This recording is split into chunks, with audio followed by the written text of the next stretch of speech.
Welcome everybody to the Motivate Podcast Show. I'm your host, Rich Wall Street Williams. And hey, man, listen, on the Motivate Podcast Show, we always say less, but we definitely want to believe for more. I know it's kind of late for some people in some areas. Some people are getting ready to go to bed. Others are just getting up. And I'm just really excited and talk to continue our conversation about having the same spirit of faith, which is important. But before I get into that, I want to make a statement that I don't think, I know to be a truth. And that is this, that our performance in life is a prophecy of the way that we practice in life. Our performance in life is a prophecy to the way that we practice in life. Our performance is a prophecy of the way that we practice in life. How do you practice in life? Well, you practice in life by rehearsing responses, situations in your head first, and then you act on it second. I played a lot of sports growing up. And my favorite sport that I played growing up was basketball. And we had basketball practice every day after school. And depending on the game that we were getting ready to prepare for, the team that we were going to play, we would throw in a few Saturday morning practice. Our coach would have us at practice Saturday morning, 8 o'clock, 9 o'clock on a Saturday morning. Think about this. Monday, Tuesday, Wednesday, Thursday, Friday, we practice. Monday, Tuesday, Wednesday, Thursday, Friday, we practice after school. School got out somewhere around 3:15, 3:30. In the locker room, we changed. We're out on the court by 4 p.m. and our practice will last at least 2 hours. So imagine this: 2 hours of practice, Monday, Tuesday, Wednesday, Thursday, Friday, and once in a while we would throw in a Saturday morning practice. But let's just focus on the Monday through Friday practices. On average, they were 2 hours long. That's 10 hours a week of practice. When the game came, and the game was on Friday, right? The game may only last, I don't know, hour and a half, maybe longer, depending on overtime. So if let's say we practice 4 days a week, Monday, Tuesday, Wednesday, Thursday, 8 hours of practice, hour and a half of game time. 8 hours of practice, hour and a half of game time. So we spend far more time practicing to play than we did actually playing. That's why I say our performance is a prophecy of our practice. Whatever it is that I practice consistently is how I'm going to perform when it's game time. What is game time? Game time happens in many areas and different scenarios in life. I've been married to my beautiful wife and bride. Her and I have been together 35 and a half years. We've been married for 33 and a half of those years, right? And so 33 and a half years of marriage. It'll be 34 years of marriage in September. So I've had multiple opportunities to practice how I perform in that relationship. What are you talking about? So there are times when I have to rehearse my response. Now, this all ties into where I'm going and what we're talking about this month as relates to having the same spirit of faith. There's a connection here. I have to have episodes of scenarios in my mind first, rehearse them first, and then I act on them. Like, I know this never happened in your relationship. Sometimes in my relationship, my wife may say something that I simply don't like. Maybe her tone may be a tone that I simply do not like. And so at that moment, I have an opportunity. I can respond to the tone. I can respond to the ways, the words that she spoke, or I can look at the heart of the conversation. And then on the canvas of my imagination, in my mind, I can go to the end of the conversation. If I say this, that may happen. Is that the result that I want? No, it's not. So then I should say this because this is the results that I want. You understand what I'm saying? So performance in life is a prophecy of the way that we practice. And the way that we practice is tied to what we believe. We act on and we perfect anything that we innately believe. And so when I talk about having the same spirit of faith, here's the connection. The scripture says in 2 Corinthians 4:13, that and since we have the same spirit of faith, according to what is written, I believed, and therefore I've spoken. We also believe, and therefore we speak. We have the same spirit of faith. The same spirit of faith. When I say the same spirit of faith, now in this context, the Apostle Paul is writing, but when I talk about the same spirit of faith, the spirit of faith that raised Jesus from the dead, the same spirit of faith that causes Jesus to do the miracles that he did. Now, so what is faith? So according to Hebrews 11, chapter 3, it says, now faith, chapter 1, now faith is the substance of things hoped for. It's the evidence. Evidence simply means conviction of things not yet seen. Faith is the substance of things hoped for, the evidence of things. Evidence means conviction of things not yet seen. Now, I love the word hope that's nestled in the center of this word, this particular scripture about faith. It says, now faith is substance of things hoped for. Now faith is substance of things hoped for. Hope simply means to have a strong desire and or an expectation for something. I mentioned in my relationship with my wife, we've been married for 33 and a half years. We've been together for 35 and a half years. Now hear me, friend, hear me good. There have been times during those 35 and a half years that I did not act on, or my hope or my expectation was something different. I never forget this one time I said to my wife, we're sitting down, we're wrapping Christmas gifts. Our children at the time were small. We're wrapping Christmas gifts. And I just stopped and looked. I said, man, you really like to talk, don't you? I thought that was conversational. I thought it was conversational. It wasn't. I got that look. Fellas, you know that look. I was like, oh, snap. I think I said something I shouldn't have said, right? But so now faith is the substance of things hoped for. Hope simply means to have a strong expectation and a desire for. Let's just park right there for a moment. What is it that you have a strong expectation and or desire for in life? What is it that you are strongly expecting? Because here's the reality, friend. We don't get what we want in life. We get what we expect in life. We don't get what we want in life. We get what we expect in life. Whatever it is that I have an expectation for, chances are those are the things that I'm going to get. If this was a live conversation, there were 1,000 of you in a room, and I was doing this example. I would do this example, and typically the example goes like this: how many of you would love to have 500 million? The lottery is 500 million. How many of you would like to win 500 million? How many would like to have 500 million? 1,000 people in the audience. I'm telling you, I've done this 100 times.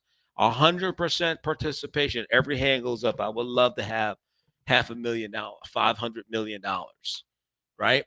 And then I take the next step. Okay, put your hands down. The next question is, how many of you went out and bought a ticket consistently? Almost always between 1 and 3% of the audience actually went out and purchased a ticket. So out of 100 people, 1 or 3 people bought a ticket. Out of 1,000 people, 10 or 30 people purchased a ticket. What's the point? Even though 100%, everyone in the room would love to win, would love to have $500 million, a small percentage of them acted on what they were hoping. Am I making sense? If you have an expectation to win, then you would have acted on that expectation. You would have purchased a ticket.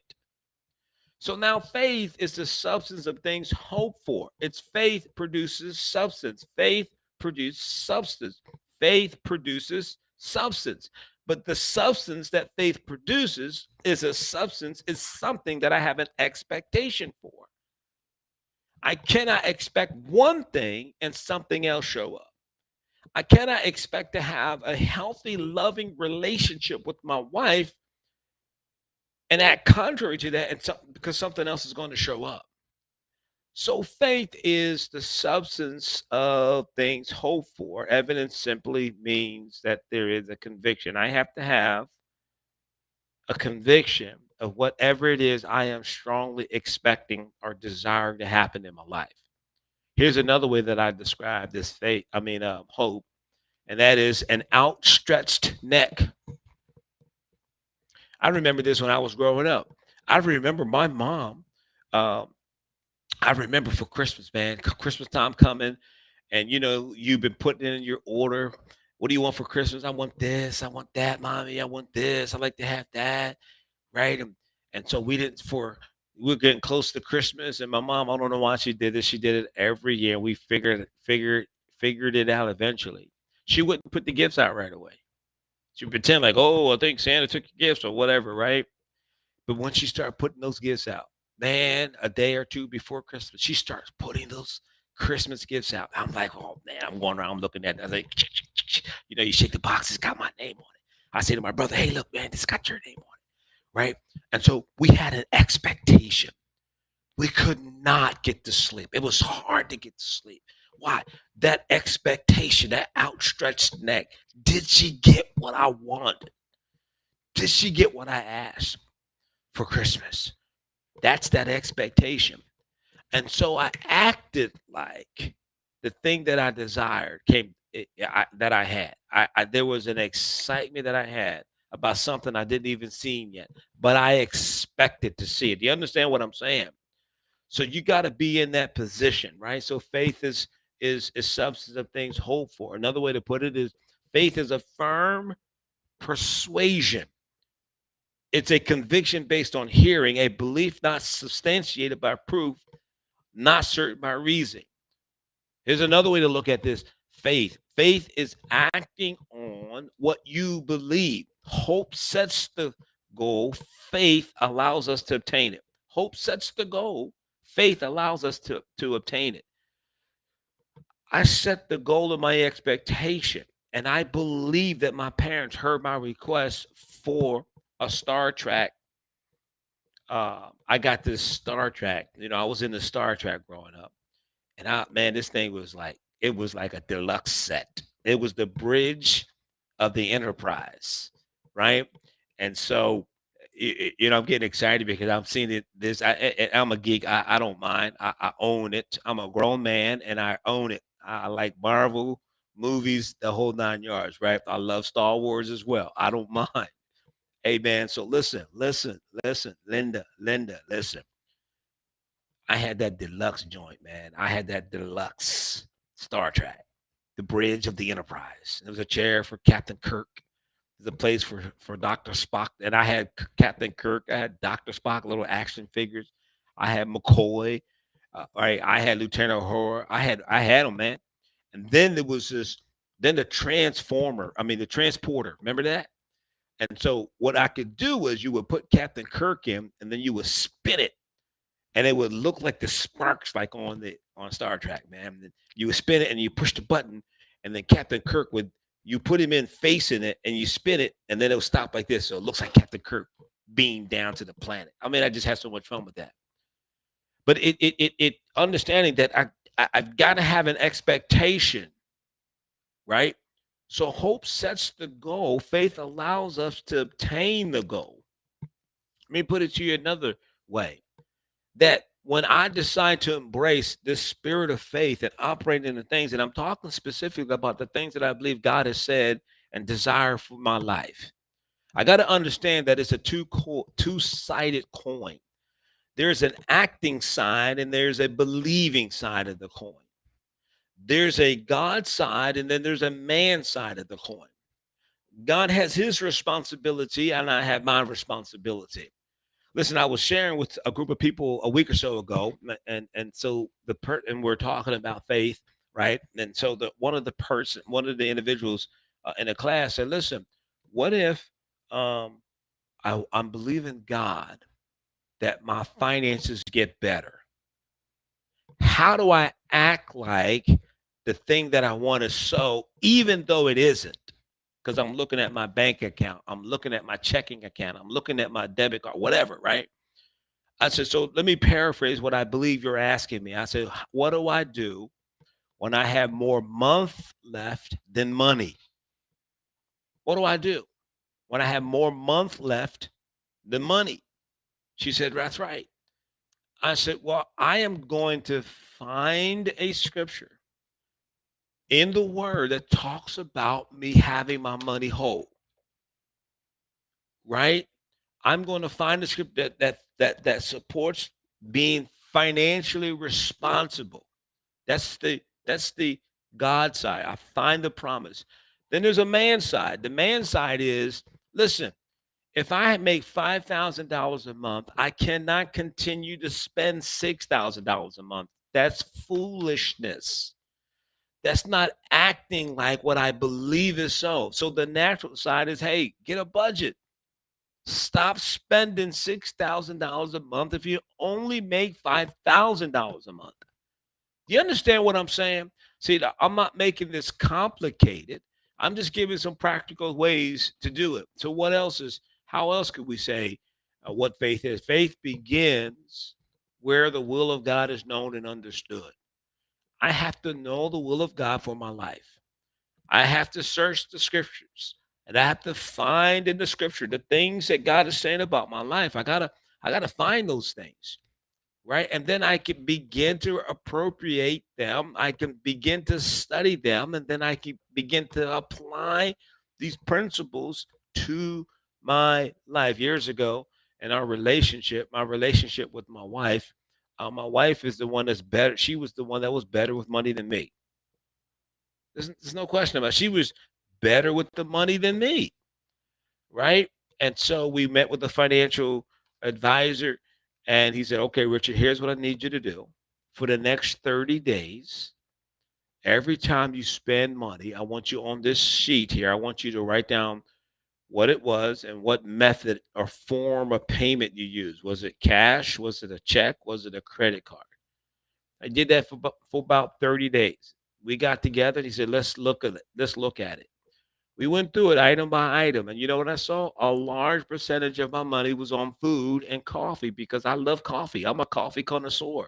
I mean, man, I had coffee coming to my house from all over the world. I had coffee coming from Kenya, I had coffee coming from Colombia, I had coffee coming from Hawaii. I mean, I had coffee coming to my house from Kenya. I had coffee from all around the world, and it was costing me money to get this coffee.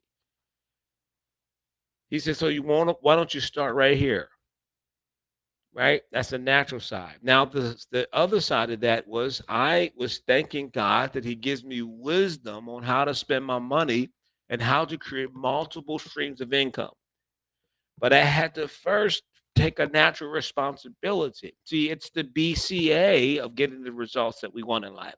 It's the BCA of getting the results that we want in life. It is the B as in boy, C as in cat, A as in apple. Belief, confession, and action is a sandwich. It all has to be working together. Belief, confession, and action. It's a sandwich. It all has to be working together. I can't call it a peanut butter and jelly sandwich if it's just peanut butter. I can't call it a peanut butter and jelly sandwich if it's only jelly. I can't call it peanut butter and jelly sandwich if it's just peanut butter and jelly and no bread. It has to be peanut butter, it has to be jelly, and it has to be bread for it to be a sandwich. You understand what I'm saying? So this same having the same spirit of faith as we continue to open and unfold this, it is about taking a posture of saying that I must begin to search the word, the scriptures, to find the promise of God that fits my life, fits my situation. And then I got to have my mouth, my actions, and my belief working together. Because the scripture says, now faith is the substance of things hoped for, it's the evidence of things not yet seen. Man, I listen. I hope you enjoyed our time together. I'm Rich Walsh Williams here on the Motivate Podcast Show. This month, we are talking about having the same spirit of faith. And at the Motivate Podcast Show, friend, we always say less, but we definitely believe for more. Let's go.